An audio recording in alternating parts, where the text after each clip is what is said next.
నమస్తే, welcome to Andhraprabha. నేను Raghunandan. So US intelligence director Tulsi గాబార్డ్ తను ఒక కీలకమైన విషయం చెప్పింది. ఇప్పటివరకు ప్రతి దేశంలో జరిగిన రెజీమ్ చేంజ్కు అమెరికానే కారణం. నేషన్ బిల్డింగ్లో భాగంగా మేము ఆ పని చేశాం, కానీ అది తప్పు అని ఇప్పుడు తెలుసుకుంటున్నాం. చాలా దేశాల్లో మేము రెజీమ్ చేంజ్ చేశాం, దానివల్ల కోటాను కోట్ల డాలర్ల డబ్బులు వృధా అయింది, ఎంతోమంది జీవితాలు నాశనం అయ్యాయి, నేషన్ బిల్డింగ్ జరగలేదు సరికదా, మాకు శత్రువులు తయారయ్యారు అని ఒప్పేసుకుంది. అమెరికా డొనాల్డ్ ట్రంప్ తరఫున కూడా ఆవిడ చెప్పింది. సో దీన్ని బట్టి మనం ఏం అర్థం చేసుకోవాలి? ఇప్పటివరకు బంగ్లాదేశ్, నేపాల్, శ్రీలంక గురించి మనం మాట్లాడుకున్నాం రెజీమ్ చేంజ్, అండ్ భారత్లో కూడా చాలా కదలికలు జరిగాయి రెజీమ్ చేంజ్ కోసం. సో ఈరోజు భారత్ని కూడా ముక్కలు చేయాలనే ప్రయత్నం చేశాము అని అమెరికా ఒప్పుకున్నట్టేనా? దీనికి తోడు ఆవిడ అన్న మాటలు ఏంటి అనేది నేను ఒకసారి చదివి వినిపిస్తాను. ఎందుకంటే ఈ వీడియో వేస్తే కాపీరైట్ ఇష్యూ వస్తుందేమో అన్న భయంతో కేవలం చదివి వినిపిస్తాను. మురళీ మనోహర్ గారు మనతో పాటు ఉన్నారు. వారు ఈ అంశంపై విశ్లేషిస్తారు. అద్భుతమైన విశ్లేషణ ఉంటుంది. ఎందుకంటే రెజీమ్ చేంజ్ ఆపరేషన్ మన దేశంలో ముగిసినట్టేనా అనే యాంగిల్లో మనం మాట్లాడతాం. సో తుల్సీ గబార్డ్ ఏమంటుందంటే, the US admits about regime change in foreign కంట్రీస్లో రెజీమ్ చేంజ్ను యుఎస్ ఒప్పుకుంటోంది అని చెప్పి తుల్సీ గబార్డ్ చెప్తోంది, US Intel chief. So yes, America's foreign policy has focused on regime change for decades. దశాబ్దాలుగా దీని మీద ఫోకస్ చేసింది America's foreign policy. It was a policy of toppling regimes, imposing our system on other and intervening in conflicts we didn't understand. మాకు అర్థం కాని కాన్ఫ్లిక్ట్స్లోకి మేము enter అయ్యాం. And walk away with so many enemies. Results, trillions spent, countless lives lost, and in many cases the creation of greater security threats మాకు కూడా వచ్చాయి. America కూడా దీనిలో దెబ్బతింది అని చెప్తోంది. సో ఈ రకంగా కనుక మనం చూసినట్లయితే they have tried this in India also several times but failed అనేది ఇక్కడ కంక్లూజన్ వస్తోంది. అంటే భారత్లో కూడా ఇలా చేశారు, బట్ మన పెద్ద దేశము, ఇప్పుడున్న ప్రభుత్వం, మోదీ ప్రభుత్వం ఏదైతే ఉందో అది చక్కగా కౌంటర్ చేసింది కాబట్టే ఇక్కడ రెజీమ్ చేంజ్ జరగలేదు బంగ్లాదేశ్, నేపాల్ లాగా అని మనం అనుకోవచ్చా అనేది మనం మాట్లాడదాం. సో మురళీ మనోహర్ గారు నమస్తే అండి, వెల్కమ్ టు ఆంధ్రప్రభ. నమస్తే రఘు గారు.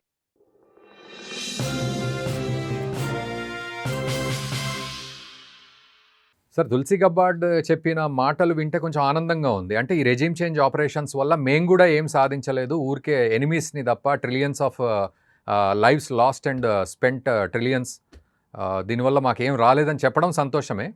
దీన్ని ఎట్లా అర్థం చేసుకోవాలి, రెజీమ్ చేంజ్ అనే ఇంత పెద్ద సినేరియోని? సంతోషించాలి ముందుగా అయితే, ఎందుకంటే ఒక బలమైన దేశము కనుక ఒక చరిత్ర ఉంది దానికి. అనేక దేశాల ప్రభుత్వాలను, అంటే డెమోక్రటికలీ ఎలక్టెడ్ ప్రభుత్వాలను కూడా కూల్చినటువంటి హీన చరిత్ర అమెరికాకు ఉంది.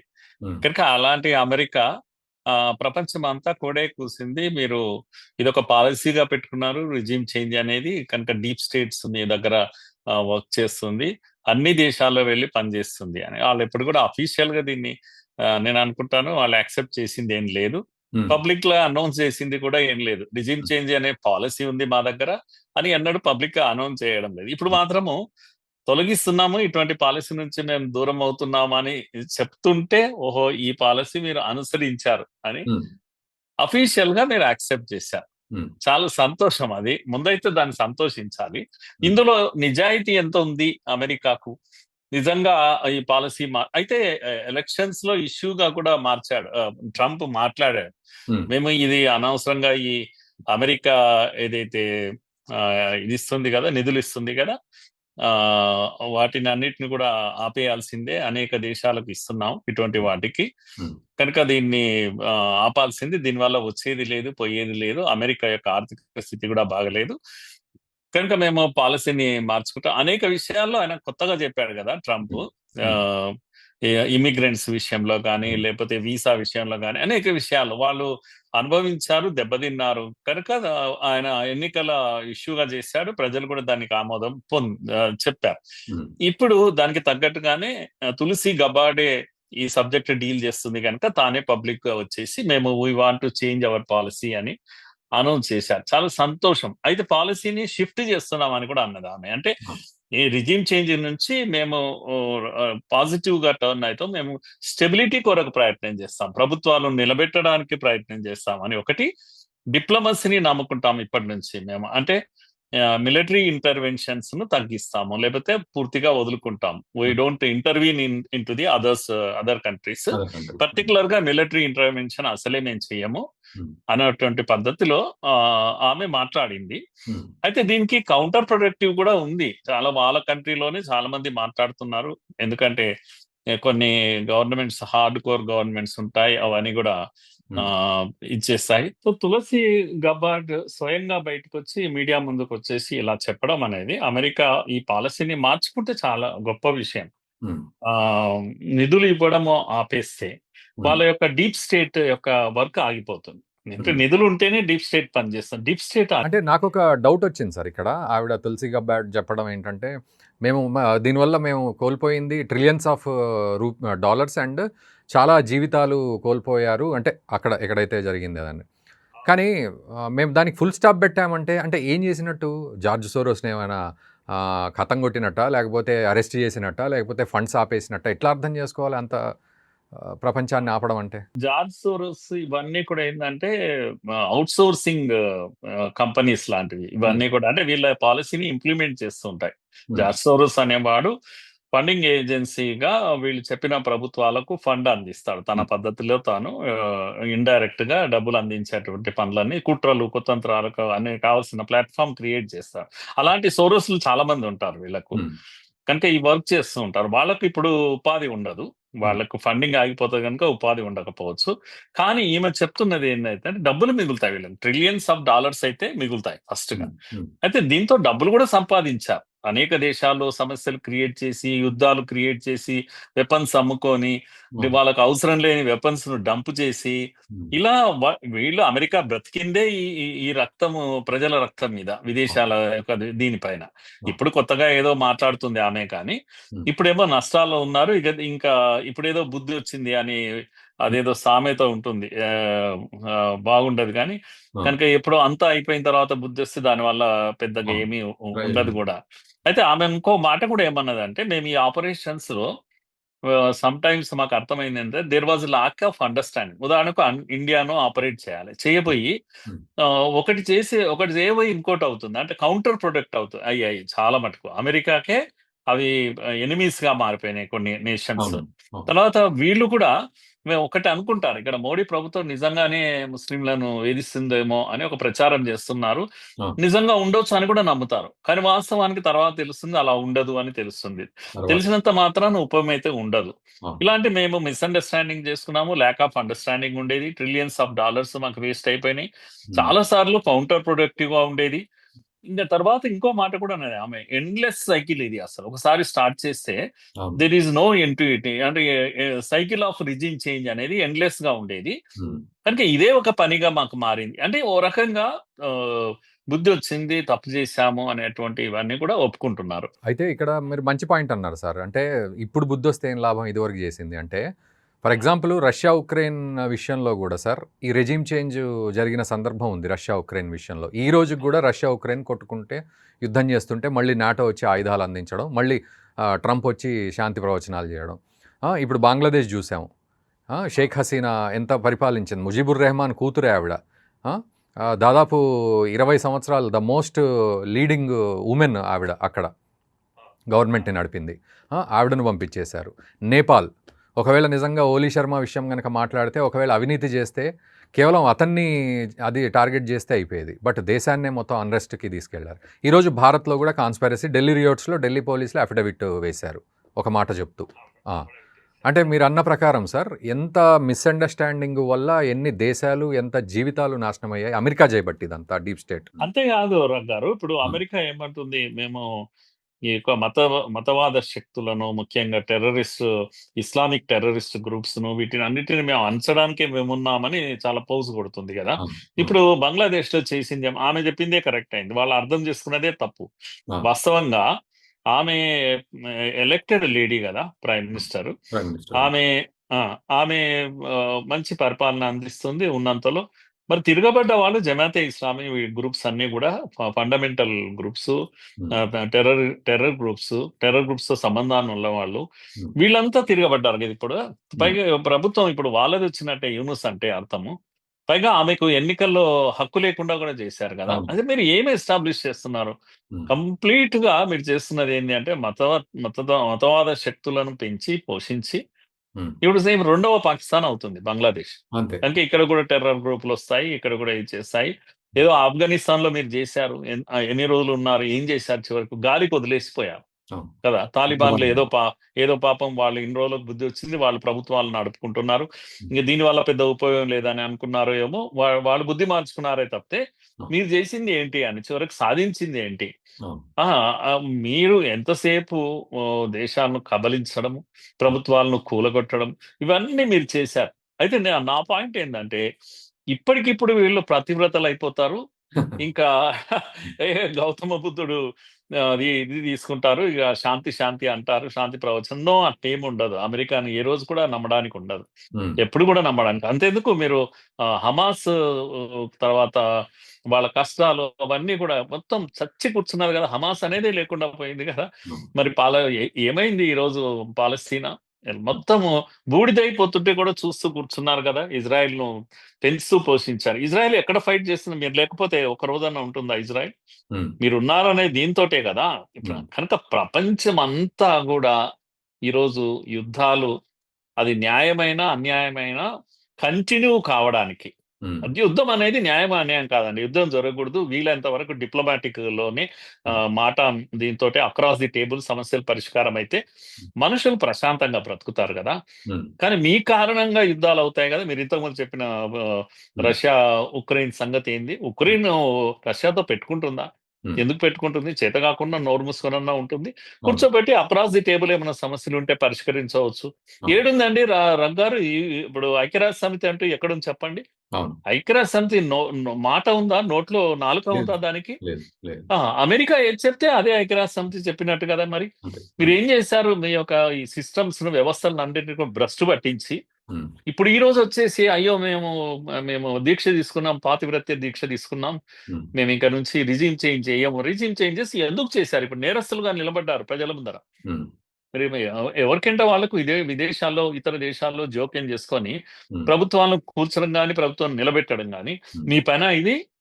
హ్మ్. మీరేమన్నా సూపర్ బాసా ఈ ప్రపంచానికి? హ్మ్. కనుక ఎ ఎ ఎ తనను తాను ఎక్స్‌పోజ్ చేసుకున్నది. అమెరికా యాస్ ఎ నేషన్ హ్మ్. ఈరోజు గబ్బాడు వదిలిపెడదాము. హ్మ్. లేకపోతే వీళ్ళు రిపబ్లికన్సా? లేకపోతే డెమోక్రాట్సా? అనేది వదిలేద్దాము. హ్మ్. కానీ అమెరికా అనేది ఒక దేశం, ఒక జాతి. హ్మ్. యాస్ ఎ నేషన్ ఒక నేరస్తుడుగా ప్రపంచ ప్రజల ముందర నిలబడ్డది గదా! చేతులు కట్టుకొని. అవును. కనుక తప్పు చేశామని చెప్పండి ప్రజలకు. అయితే ఇక్కడ ఇంకొక విషయం సార్. మనం స్పెసిఫిక్‌గా భారత్ విషయానికొస్తే, ఈ ఢిల్లీ రైట్స్ అప్పుడే ఇవన్నీ ఉన్నాయని ఢిల్లీ పోలీస్ చెప్పడం. సరే ఇదొక అంశం అయితే, రకరకాల యాస్పెక్ట్స్ ఎత్తుకొని ఫార్మ్ లాస్ విషయంలో గూడా కొంత తేడా వస్తోంది అనగానే వెంటనే ప్రధాని మోదీ వారు గూడా సారీ చెప్పడం ఇదంతా జరిగింది. అయితే ఆహ్, మన దేశాన్ని గూడా ముక్కలు చేసే ప్రయత్నం జరిగింది. కానీ మనం ధీటుగా నిలబడడం వల్ల అవన్నీ మొత్తం డిస్పోజ్ అయిపోయాయి అనేది మనకు అర్థమవుతోంది. సో, ఇప్పుడు ఈవిడ 'తులసి గబ్బార్డ్' చెప్పిన సందర్భాన్ని డొనాల్డ్ ట్రంప్ ఒప్పుకున్నాడు అనే విషయాన్ని గనక చూస్తే, ఈ మన దేశాన్ని ముక్కలు చేసే పరిస్థితిని ఒప్పుకున్నట్టా? లేకపోతే ఆపేసుకున్నట్టా? లేకపోతే జరుగుతూనే ఉంటదా? ఎట్లా అర్థం చేసుకోవాలి భవిష్యత్తు? ఇప్పటికైతే అంటే మన దేశంలో ప్రయోగాలు చేశారు. హ్మ్. ఫెయిల్ హ్మ్. హ్మ్. అయిపోయారు. అవే ప్రయోగాలు. కానీ మనం మర్చిపోకూడదు. ఇది ఒక ప్రయోగశాలగా మారింది అమెరికాకు. హ్మ్. ఇక్కడ చేసిన ప్రయోగాలే ఇక్కడ సక్సెస్ కాకపోయినా, అలాంటివే ఇంచుమించుగా బంగ్లాదేశ్‌లో సక్సెస్ అయింది. లేకపోతే శ్రీలంకలో సక్సెస్ అయింది. నేపాల్‌లో సక్సెస్ అవును. అయింది. హ్మ్. ఎందుకనంటే మీరు గనుక ఈ చార్ట్ షీట్‌లో చూసినట్టయితే డాక్యుమెంట్ మావోయిస్ట్ డాక్యుమెంట్ ఒకటి ఆ మధ్యన బయటకొచ్చింది. ఆ డాక్యుమెంట్‌లో దీని యొక్క రిజిమ్ చేంజ్ ప్లాన్ ఆ డాక్యుమెంటే ఇచ్చింది. హ్మ్. మొన్నటి దీంట్లో బయటకొచ్చింది. దాంట్లో మేజర్‌గా ఏమన్నారంటే, అర్బన్ యాక్టివిటీ అనేది ఒక ప్రత్యేకమైన దీంట్లో పెట్టి, ఏం చేయాలి అని. అంటే రూరల్ యాక్టివిటీ వేరే, అర్బన్ యాక్టివిటీ. అర్బన్ యాక్టివిటీ కావాల్సినయి అన్నీ కూడా ఇప్పుడు నేపాల్‌లో జరిగినయన్నీ ఇక్కడ ప్రయోగాలు జరిగాయి. ఉదాహరణకు మీరు జామియా ఇస్లామియాలో హ్మ్. అనేక మీటింగ్స్ జరిగినాయి. చెక్కా జామ్ జరిగిందక్కడ. లేకపోతే ఓకే. జేఎన్‌యూలో జరిగినాయి మీటింగ్స్. హ్మ్. ఇవన్నీ కూడా వీళ్ళిద్దరు కూడా ఆహ్, ఈ ఇమాం షార్జిల్ ఇమాం, ఉమర్ ఖయ్యూమ్ ఉమర్ ఖలీల్. వీళ్ళంతా కూడా మీటింగ్స్ పెట్టారు. అవును. వీళ్ళే కదా మొత్తం ఇదంతా ప్లాన్ అంతా చేసింది. హ్మ్. కనుక ఈ జాంగీర్పూర్ లో జరిగినటువంటి చక్కా జామ్ ఏదైతే ఉందో, హ్మ్. బంగ్లాదేశీ మహిళలను తీసుకొచ్చి అక్కడ ట్రైనింగ్ ఇచ్చారు. హ్మ్. అంటే నెక్స్ట్ రిహార్సల్స్ అన్ని అక్కడ అయిపోయినాయి రగ్ గారు. హ్మ్. ఇప్పుడు ఇది 2020 ఫిబ్రవరిలో జరిగింది ఈ రైడ్స్ అనేటివి. ఢిల్లీ రైట్స్. కానీ ఢిల్లీ రైట్స్ 2019లోనే రిహార్సల్స్ జరిగాయి. నేను ఓకే. చెప్పేవి ఇప్పుడు జామియా ఇస్లామియా ఇదంతా కూడా రిహార్సల్స్ జరిగాయి. ఆ ఓకే. తర్వాతనే ఈ బంగ్లాదేశీ ఉమెన్ అంతా కూడా సీన్ లోకి వచ్చారు రైట్స్ అప్పుడు. ఓకే. ఉమెన్ ను ముందల పెట్టి ఫైట్ చేయడము, స్టూడెంట్స్ ను ముందల పెట్టి ఫైట్ చేయడం, వీటన్నిటికీ ప్రయోగశాల ఇక ఢిల్లీ. హ్మ్. ఢిల్లీ రైట్స్ అనేది ఒక ప్రయోగశాల చక్కగా సక్సెస్ అయింది. లించింగ్ జరిగింది రగ్గారు, మీరు అవును. గుర్తుపెట్టుకోండి. అవును. ఢిల్లీలో మీరు ఆ సీనరీ మర్చిపోకూడదు. లించింగ్ జరిగింది. అక్కడ రతన్ లాల్ అనేటువంటి కానిస్టేబుల్ కొట్టి చంపారు, కాలువలో వేసి చంపారు. హ్మ్. రతన్ లాల్ అనే ఒక కానిస్టేబుల్, వీళ్ళంతా కూడా తర్వాత అంకిష్ శర్మ అనేటువంటి పోలీస్ ఆఫీసర్ 100 స్టాబింగ్ చేశారు, హ్మ్. తూట్లు పొడిచారు. హ్మ్. ఇవన్నీ కూడా వెల్ ట్రైన్డ్, ఇదంతా కూడా వెల్ ఎక్స్పెరిమెంటెడ్. ఇది ఒక ప్రయోగశాల ఢిల్లీది. హ్మ్. మోడీ మొండివాడు గట్టివాడు గనుక ఇక్కడ చెల్లలేదు, వాళ్ళు అనుకున్నటువంటి ఇది కాలేదు, హ్మ్. ఫలితాలు లభించలేదు. ఇప్పుడు అందరూ జైళ్ళలో ఉన్నారు. 5 ఏళ్లుగా కేసులు నడుస్తున్నాయి, బెయిల్ కొరకు అవస్థపడుతున్నారు. హ్మ్. ఇప్పుడు మొదటిసారి ప్రభుత్వం కూడా రిజీమ్ చేంజ్ ఎఫర్ట్స్ ఎలా జరిగాయి అనేది కేస్ షీట్ లో ఫైల్ చేశారు. సో, ఇప్పుడు ఇది మీరన్నట్టు మోదీ మొండివాడు అంటున్నాం గదా! సో, అది మనం చాలా సీరియస్‌గా దాన్ని స్పెసిఫిక్‌గా మాట్లాడుకోగలమా దేశంలో? ఎందుకంటే ఇప్పుడున్న స్ట్రాంగ్ ప్రభుత్వం వల్లనే మనం ఇది కాపాడుకోగలిగాం అన్న మాట ప్రతి ఒక్కళ్ళు చెప్పాలి గదా! మళ్ళీ దాన్ని పొలిటికల్‌గా చూస్తా ఉంటారిక్కడ. ఎస్, ఖచ్చితంగా చెప్పగలుగుతాం కదా. ఆర్గనైజ్డ్ రిజీమ్ చేంజ్ ఎఫర్ట్స్ అనేవి దీంట్లో ఉన్నాయి. హ్మ్. Well organised regime change efforts ఎక్కడెక్కడ జరిగాయి. ఇప్పుడు ఎన్ఆర్సి సిఐఏ ఇష్యూను టేకప్ చేశారు ఇక్కడ. అవును. ఇది ఎందుకు ఈ ఇష్యూ అంటే దీన్ని మతానికి, ఉద్యమానికి లింక్ కలిపారు. ఇష్యూను వాళ్ళు చూజ్ చేసుకునే పద్ధతిలోనే కుట్ర దాగే ఉంది. హ్మ్. ఎందుకు ఈ ఇష్యూని టేకప్ చేశారు అంటే, అదర్ సెక్షన్స్ ను మొబిలైజ్ చేయాలంటే చాలా కష్టం. Well organised community Muslim community, హ్మ్. మోడీ అనే ఇమేజ్ హిందూ కమ్యూనిటీ హ్మ్. కనుక హిందూ ముస్లిం ని ఈజీగా ఫ్లేర్ అప్ చేయొచ్చు. వెరీ సెన్సిటివ్ కదా. హ్మ్. కనుక ఇష్యూ సెలక్షన్ దగ్గర నుంచి దాన్ని ప్రయోగాలు చేసిన పద్ధతి కూడా మీరు కలకటాలో, తర్వాత అస్సాంలో, తర్వాత ఇక్కడ మెల్లగా వచ్చేసి హైదరాబాద్ ఓవైసీ ర్యాలీలు అన్ని కూడా మీరు చూడండి, ముస్లిం డామినెంట్ ఏరియాలో పెద్ద పెద్ద ర్యాలీలు జరిగాయి. హ్మ్. ఇదంతా ఏంటంటే ఒకసారి దేశం అంతా దీన్ని స్ప్రెడ్ చేయడానికి ఎట్లా చేయొచ్చు అనేది ఇది వెల్ ప్లాన్డ్ ఇది అంతా కూడా. ఓకే. కనుక మీరు కేస్ షీట్ లో అవే ఫైల్ చేశారు. ఇది ఓన్లీ ఢిల్లీ కన్ఫైన్ అటువంటి రైట్స్ కాదు ఇది. హ్మ్. దేశం అంతా యూత్ తిరగబడాలి. హ్మ్. యూత్, కామన్ యూత్ తిరగబడ్డారు కనుక ముస్లిమ్స్ అయితే ఈజీగా ముస్లింలలో ఒక భయాందోళన మొదలు పెట్టారు. హ్మ్. ఇప్పుడు సిఏఏ అనేది ఎవ్వరి నాగరికతను, సిటిజన్షిప్ తీసేసి కాదు. కాదు, హ్మ్. తొలగించేది కాదు, కానీ ఒక తప్పుడు ఇచ్చేది వర్షన్ ఇది. తీసుకొచ్చారు. హ్మ్. ఇచ్చేది మాత్రమే ఇది. మీకు కావాలంటే సిటిజన్షిప్ ఇస్తుంది. అది ఎవరికి 4 దేశాలు, 5 దేశాల వాళ్ళు ఇక్కడికి వచ్చిన వాళ్ళు అప్లై చేసుకుంటే వాళ్ళకి ఇస్తుంది. అవును. ఈ దేశంలో ఉన్న ముస్లింకు సంబంధమే లేదు కదా. అవును. కానీ అక్కడున్న ఎటువంటి మైనారిటీలుగా ఉన్న వాళ్ళకి. ఎంత ఫియర్ కాంప్లెక్స్ క్రియేట్ చేశారు. భయంతో వచ్చారు ముస్లింలంతా పాపం. హ్మ్. వచ్చిన వాళ్ళందరూ చాలా మంది మెజారిటీ అమాయకులు, వాళ్ళు తెలియక హ్మ్. వచ్చారు. మాకేమవుతుంది, అయితే మమ్మల్ని ఉండనివ్వరా, ఇది మా దేశం కాదా, హ్మ్. మోడీ మమ్మల్ని చంపేస్తాడా అనేటువంటి ఆక్రోషంతో వచ్చారు. హ్మ్. ఇది దీని వెనకాల ఉన్నటువంటి కాన్స్పిరసీ. దేశంలో దంగాలు జరుగుతాయి, పెద్ద ఎత్తున సివిల్ వార్ వస్తుంది. హ్మ్. ఇలాంటిది ఒక ఇమాజిన్ చేశారు. కానీ మన ఏజెన్సీస్ ఏవైతున్నాయో, సీక్రెట్ ఏజెన్సీస్ ఏవైతున్నాయో, ముఖ్యంగా ఇంటెలిజెన్స్ ఏజెన్సీస్ చాలా బలంగా పనిచేశాయి, హ్మ్. సమాచారం తీసుకున్నాయి. ఆ తర్వాతనే కొన్ని ఆర్గనైజేషన్స్ కేరళకు సంబంధించింది ఇవి ఉన్నాయి కదండి, వాటిని బ్యాన్ చేయడం ఇలాంటివన్నీ ఓకే. చేశారు. దేశంలో ఇప్పుడు ఇలాంటివి ఏదీ లేవు. కనుక రిజిమ్ చేంజ్ ఎఫర్ట్, అమెరికా ఈ దేశాల యొక్క ఎఫర్ట్ ఉంది. కానీ ఇండియాలో సాగదు అనేది ఒకటి అర్థం చేసుకున్నా. ఓకే. కానీ వాళ్ళు పాలసీ కూడా చేంజ్ చేసుకున్నారు కనుక లెట్ అస్ హోప్ ఇండియాలో అలాంటివి ఇంకా జరగకపోవచ్చు. ఓకే. సో, ఫైనల్‌గా సార్ ఇప్పుడు మీరన్న మాటకే ఇంకా కనెక్టివిటీగా ఫైనల్ కంక్లూజను. ఇప్పుడు 'తులసి గబార్డ్' ఇంటెలిజెన్స్ డైరెక్టర్ ఆవిడ చెప్పినంత మాత్రాన ఇది ఆగిపోతుంది, ఇదే వేదం అని మనం నమ్మగలమా? ఒక పాయింటు. రెండోది భారత్ ఇప్పుడు సుఖంగా, సౌఖ్యంగా, క్షేమంగా ఉంది అని గుండెల మీద చేసుకొని మనం ఉండగలమా? ఈ 2 విషయాలు సార్ కంక్లూజన్. మోడీ గారు ఉన్నంత కాలం సుఖంగా ఉండగలుగుతాం హ్మ్. తప్పకుండా. హ్మ్. ఎందుకంటే ఈ శక్తులు మళ్ళా వస్తాయి. ఊకే అయితే ఉండవు. ఇంకొకటి మన దగ్గర వీళ్ళందరికీ కూడా ఉదాహరణకు మీరు 47లో మనం మర్డర్ రేట్స్ గనక హ్మ్. అఫీషియల్ మర్డర్ రేట్స్ మీరు తీసుకున్నట్టయితే ప్రపంచంలో తక్కువ ఉండే దేశాల్లో మనది ఒకటి. 1947లో హ్మ్. పర్ ల్యాక్ 1 లాక్ పాపులేషన్‌లో ఓన్లీ 2.5, 2.6 జరిగేది. హ్మ్. బంగారు మీరు 90స్‌లో హ్మ్. అది 7కు 8 వరకు పోయింది. అంటే హ్మ్. 1 లాక్ 8 మర్డర్స్, 10 మర్డర్స్ వరకు కూడా పోయింది. హ్మ్. అయితే ఇప్పుడు మళ్ళా 2.2కి వచ్చేసిందండి. హ్మ్. మోడీ గారి పీరియడ్‌లో. హ్మ్. అంటే మధ్యలో ఎందుకు పోయింది అని అంటే మీకు సిక్కుల ఉద్యమం జరిగింది. జమ్మూ కాశ్మీర్‌లో ఉద్యమం జరిగింది. అస్సాంలో ఉద్యమం జరుగుతుంది. హ్మ్. దేశమంతా నక్సలిజం ఉంది. ఇలాంటి అనేక ఉద్యమాల కారణంగా ఫైరింగ్ జరగడము ఇలాంటివన్నీ మర్డర్స్ జరిగాయి. Mass okay. మర్డర్స్ జరిగాయి. మన దేశంలో మర్డర్స్ సంఖ్య తక్కువ. హ్మ్. ప్రపంచంలో హ్మ్. జపాన్ వీటితో సమానంగా మనం ఉంటాం. ఓకే. ఇప్పటికి కూడా మీరు అమెరికాది ఎంత ఉంది అనంటే సుమారుగా 8 ఉంది వాళ్ళది. Per okay. లాక్ 8 ఉంది. మనది 2.2 ఉంది మనది. ఓకే. కనుక మర్డర్స్ మన దగ్గర చాలా తక్కువ. మోడీ గారొచ్చాక ఇప్పుడేమైందంటే పూర్తిగా ఇంటెలిజెన్స్ కారణంగా వీధికొక బాంబు పేలేటువంటి పరిస్థితులు ఇప్పుడు మన దగ్గర లేదు. నెలకొక బాంబు పేలేది. అవన్నీ ఏమీ లేవు. కనుక సేఫ్‌గా ఉంది కంట్రీ. హ్మ్. కానీ ఆ గ్యారంటీ ఉంటుందా అంటే చెప్పలేము. ఎందుకంటే లేదు. వచ్చే ప్రభుత్వాల ఆధారంగా ఉంటది. ప్రభుత్వాలు వాళ్ళకు అనుకూలంగా ఉంటే వాళ్ళు స్టేషన్స్ పెట్టుకుంటారు. ఇక్కడ స్లీపింగ్ సెల్స్ ఇక్కడ పెట్టుకుంటారు పాత బస్తీలో. హ్మ్. ఇదంతా కూడా గతంలో జరిగినటువంటి హిస్టరీ. ఈజీగా బాంబే మీద దాడి చేయగలుగుతారు. హ్మ్. ఈజీగా ఢిల్లీలో దాడి చేయగలుగుతారు. ఈజీగా ఒక రైల్వే ట్రాక్ మీద బాంబ్ పెట్టగలుగుతారు. ప్రభుత్వాలను బట్టి ఉంటుంది. మెతక వైఖరి ఉంటే చిర చి చిత్తరం ఆయన చెప్పారు కదా! చిదంబరం గారు చెప్పారు కదా! అవును. బాంబే మీద దాడి జరిగిన తర్వాత యుద్ధం చేయకూడదు. ఆ! ఇలాంటి లీనియంట్ పాలిసీ కారణంగా హ్మ్. అలాంటివి ఉంటాయి గానీ, ఇప్పుడు నేను అనుకుంటున్నాను అంత ఈజీగా ఉండదు. ఏదైతే రిజిమ్ చేంజ్ యొక్క పాలిసీ అమెరికా యొక్క ఆపరేషన్స్ ఇండియాలో అంత ఈజీగా ఉండకపోవచ్చు. అంత ఓకే. మాత్రం మనం సంతోషించొచ్చు.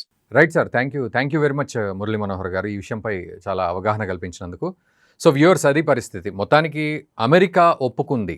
ప్రతి దేశంలో రెజిమ్ చేంజ్‌కు మేము కారణమయ్యాము. దానివల్ల మేమే కోల్పోయాము చాలా. అక్కడి ప్రజలు, అక్కడి ప్రభుత్వాలు, అక్కడి డబ్బుతో పాటు మేము గూడా చాలా కోల్పోయామని చెప్పింది. ఇక మేము అలాంటి పాలిసీ ఎత్తుకోవట్లేదు. నేషన్ బిల్డింగ్ విషయంలో అలాంటి పాలిసీని తీసుకోవట్లేదు. మేము ఎదగాలి, అన్ని దేశాలు ఎదగాలని కోరుకుంటున్నాం అంటూ ఒక మాటైతే చెప్పింది.